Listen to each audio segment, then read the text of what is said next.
Good evening to all. Chapter second कर रहे थे।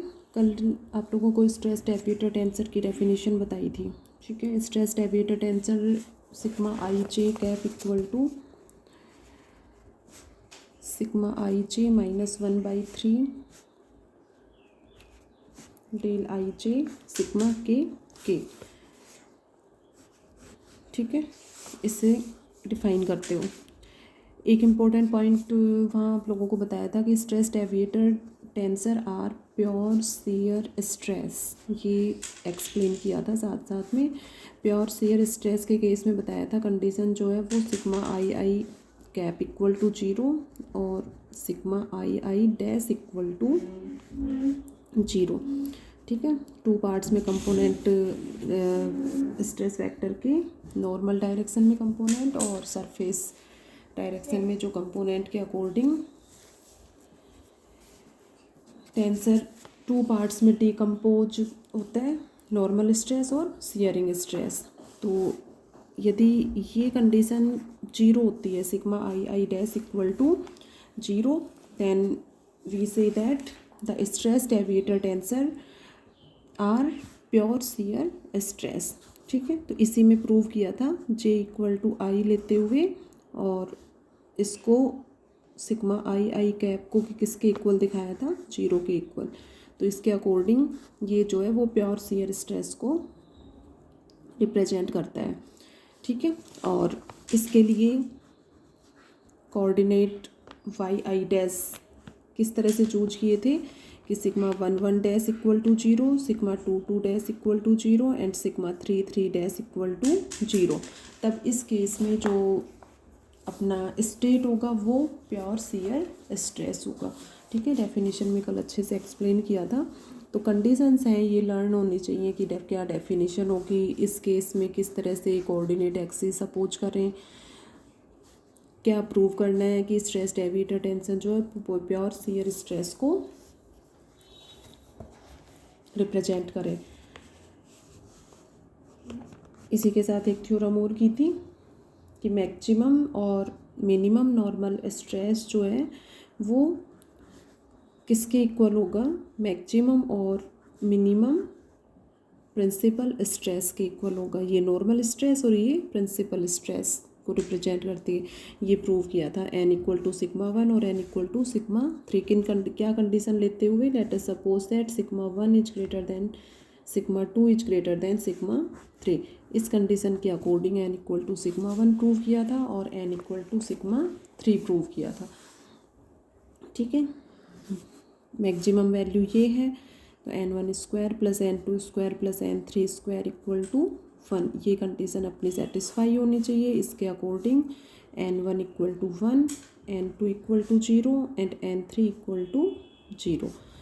और मिनिमम वैल्यू के लिए n1 n2 0 और n3 इक्वल टू 1, तब मिनिमम वैल्यू सिग्मा 3 जो है वो फाइंड आउट होगी। ठीक है, तो इन कंडीशन के अकॉर्डिंग ये सेटिस्फाई होगा और उसके according n equal to sigma 1 और n equal to sigma 3 means we say that maximum और minimum normal stress equal to maximum और मिनिमम प्रिंसिपल स्ट्रेस। तो कहीं भी रटने की ज़रूरत नहीं है कि उस चीज़ को रट रहे हो। हाँ, ये है, उसको पहले उसको अच्छे से समझो कैसे क्या क्या चीज़ें हैं और फिर उसको लिख कर लर्न करो उसको। ठीक है, transformation law for a vector आप लोगों को सबसे फर्स्ट चैप्टर में बताया था। क्या था उसमें, ए आई डैश की वैल्यू और ए आई ये बताया था। वन ऑर्डर का वेक्टर, ये ऑर्डर ऑफ 1 है, ये वेक्टर जो है वो 1 ऑर्डर का है। तो ए आई डैश और ए आई डैश किसके इक्वल था, ए आई जे और A I equal to A J dash. ठीक है, तो ये तो 1 ऑर्डर के वेक्टर के लिए ट्रांसफॉर्मेशन लॉ है। Transformation law for a second order tensor, transformation law for a second order tensor, ये पहले भी बता चुके, डिस्कस कर चुके। सेकंड ऑर्डर टेंसर सपोज कोई भी ले लो, sigma I J dash and sigma I J, ठीक है, सेकंड ऑर्डर टेंसर है ये। इनके लिए ट्रांसफॉर्मेशन लो क्या होगा, जैसे ये डैश है, ये विदाउट डैश, ये विदाउट डैश और ये डैश, ठीक है, तो ये आई आता है पहले, तो इसी तरह से इसमें आई और जे तो पहले आएंगे अपने, तो ये ए आई आर न्यू ले लो, इसमें तो आई था, जे न्यू ले लिया था, इसमें आई आर, ए जे ले लो और जे के साथ एस ले लो, ठीक है, और सिग्मा आर एस। इसमें ये विदाउट डैश है, तो पहले तो न्यू इंडिसेज आएगा, A R I A S जे, इसी तरह से लेते हो, पहले भी एक्सप्लेन कर चुके हैं। तो ट्रांसफॉर्मेशन लो जो है आई जे, तो ये आर एस और ये डैश, तो ये transformation low for a second order tensor के लिए ये फार्मूला हो गया अपना। सिग्मा आई जे को यहाँ पर क्या कहोगे, component of stress tensor, sigma I stress vector. तो ये चीज़ें जितनी क्लियर होंगी उतना ही लर्न करने में इजी होगा। देखो एग्जाम्पल है क्वेश्चन में, एग्जाम्पल दिया हुआ है बुक में, उसमें दिया हुआ है कि component of stress tensor sigma I J की वैल्यू गिवन है।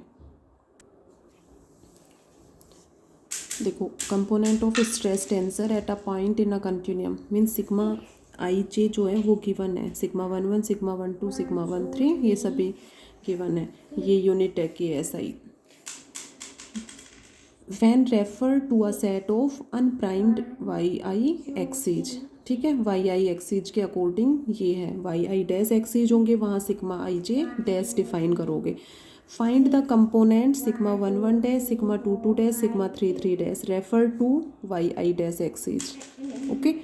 ऑब्टेन्ड बाई अब ये जो लाइन है ये इंपॉर्टेंट है इसमें, obtained by rotating the unprimed axis through an angle of 45 degree about the Y one axes, कि जो एक्सीज हैं y1 y2 y3 उनको y1 एक्सीज के अबाउट 45 डिग्री से रोटेट करना है। अब जो भी जिस भी एक्सीज के अबाउट दिया हुआ हो, जैसे y1 एक्सीज है तो y1 डैश एक्सीज तो इसी पे लोगे, y2 एक्सीज दिया हुआ होता सपोज तो y2 और जैसे ये y2 है तो y2 और y2 डैश तो एक पर ही लेते, तो इसमें y1 एक्सीज के अबाउट है तो यहाँ पर y1 और y1 डैश जो है वो एक ही सेम एक्सीज पे हो जाएंगे, ठीक है। तो फर्स्ट तो अपने को ये तीनों फाइंड आउट करने हैं, सेकंड पार्ट में sigma I I dash equal to sigma I I ये प्रूव करना है। तो दो पार्ट है, फर्स्ट ये और सेकंड ये। तो सबसे फर्स्ट तो डायग्राम बनाओगे जिसमें y1 y2 और y3 ये एक्सीज तो एच इट इज़ रह जाएंगे, और वाई आई डैश एक्सीज को y1 एक्सीज के करस्पॉन्डिंग 45 डिग्री से रोटेट करना है, ठीक है। तो y1 डैश तो इसी पर रह गया, और y2 एक्सीज को रोटेट करोगे 45 डिग्री से, तो सपोज ये y2 इस पोजीशन पे आ गया, ये 45 डिग्री हो गया y2 डैश, और y3 जो है ये y3 डैश पोजीशन पे आ गया, तो 45 डिग्री से रोटेट हो गया y3 और y2 दोनों एक्सीज, y1 इसे, तो ये जिस भी एक्सीज के अबाउट रोटेट करवा रहा है, जैसे y3 एक्सीज के अबाउट रोटेट कर रहे हैं तो उसके अकॉर्डिंग y3 और y3 डैश तो एक पर ही लोगे, और बाकी दोनों को जो भी एंगल दिया हुआ है उसके अकॉर्डिंग रोटेट करवाते हुए डायग्राम बना लोगे। बनाओ diagram, 1 2 3 4 y1 y2 and y3। अब y1 एक्सीज के अबाउट रोटेट करना है तो y1 डैश जो है वो इसी पे ले लो, 1 2 हो गया, और y2 एक्सीज को 45 डिग्री से रोटेट कर दो, और ये है इसको 45 डिग्री पर, ये हो गया y3 डैश, और ये हो गया अपना y2 डैश, ये ओ पॉइंट ले लो और ये 45 डिग्री। AIJ सभी जानते हो। AIJ क्या होता है? Direction cosine of YI dash with respect to YJ। सबसे फर्स्ट चैप्टर में फर्स्ट ही टॉपिक था ये अपना, direction cosines of YI dash with respect to YJ। जैसे A11, A12, A13 direction cosine of Y1 dash with respect to Y1, Y2, Y3। तो ये Y1 dash का Y1 के रिस्पेक्ट में डायरेक्शन कोसाइन लोगे, direction cosine of Y1 dash with respect to Y2। इस तरह से इसको डिफाइन किया था, ठीक है। और डेरिवेशन देख लेना पीछे और क्लियर हो जाएगा, बाकी ध्यान होगा सभी को। तो अब यहाँ पर AIJ फाइंड आउट कर लो। AIJ मीन्स वही A11, A12, A13, A21, A22, A23, A31, A32, A33। तो देखो A11 Y1 डैश का Y1 डायरेक्शन में ये 0 एंगल है, तो ये हो गया कोस 0। Y1 डैश का Y2 डायरेक्शन में ये 90 डिग्री, ठीक है। Y1, Y2 और Y3 एक दूसरे के परपेंडिकुलर होते हैं, तीनों के मिड में 90 डिग्री का एंगल होता है। इसी तरह से Y1 dash, Y2 dash and Y3 dash are perpendicular to each other. ये भी यहाँ पर एक पॉइंट जो है वो इम्पोर्टेंट है कि इन तीनों के भी Y1 dash, Y1 dash, Y2 dash, Y2 dash, Y3 dash और Y1 डैश, Y3 डैश के मिड में भी 90 डिग्री का एंगल होगा। तो इसके अकॉर्डिंग Y1 डैश का Y2 के साथ एंगल देखो 90 डिग्री हो गया, कोस 90। Y1 डैश का Y3 के साथ एंगल 90।